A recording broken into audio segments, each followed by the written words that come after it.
Corona के बढ़ते मामले और मंकीपॉक्स के खतरे के बीच देश में एक और बीमारी तेजी से पैर पसारने लगी है। केरल के वायनाड में अफ्रीकी स्वाइन बुखार यानी स्वाइन फ्लू का खतरा बढ़ने लगा है। इसे लेकर पूरे देश में चिंता के बादल मंडराने लगे। वायनाड में इसे फैलने से रोकने के लिए जरूरी कदम उठाए जा रहे हैं। इस क्रम में प्रशासन ने सुअरों को मारने की प्रक्रिया रविवार से शुरू कर दी है।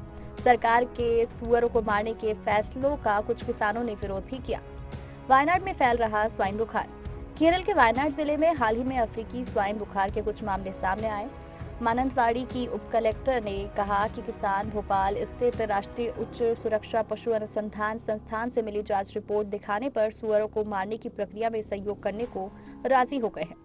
स्वाइन फ्लू के लक्षण: 3 दिनों से ज्यादा 101 के ऊपर बुखार, गले में खराश, सांस लेने में दिक्कत, नाक बहना, नाक बंद होना, थकान, भूख में कमी, उल्टी। सुअरों को मारा जा रहा।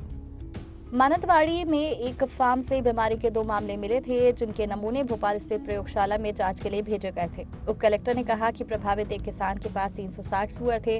उन्हें बताया गया है कि बीमारी को अन्य इलाकों या फार्म से फैलने से रोकने के लिए राष्ट्रीय प्रोटोकॉल के मुताबिक सुअरों को मारा जा रहा है और वो इस प्रक्रिया में सहयोग करने को लेकर सहमत हो गए हैं।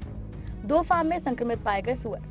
उन्होंने ये भी कहा कि प्रभावित किसानों को हर्जाना देने की प्रक्रिया को तेज किया जाएगा। अधिकारियों ने कहा कि वायनाड जिले के मानंतवाड़ी इलाके के 2 फार्म में सुअर अफ्रीकी स्वाइन बुखार से संक्रमित पाए गए थे और एक फार्म के सभी पशुओं की इस बुखार से मौत हो गई थी।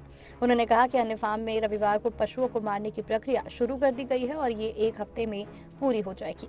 इन बातों का रखें ख्याल। नियमित रूप से हाथ धोना ना भूलें। सैनिटाइजर का इस्तेमाल करते रहें।